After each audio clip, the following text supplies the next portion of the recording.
Okay, so you have your new espresso machine and you think you might like to make an Americano. So it's really simple. Just let the machine warm up.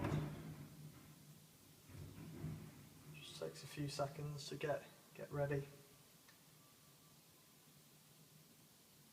And there we go. Okay, so grab our little mug over there. I'm going to use the Volluto capsule. Put it down. I'm going to brew a shot of espresso.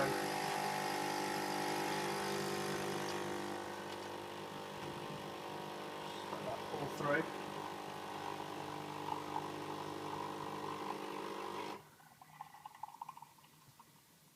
Okay, we'll just get a few drips coming through there.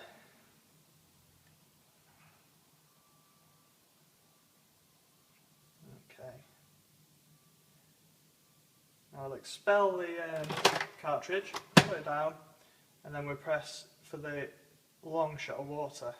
So now we're just pulling the water through without the coffee.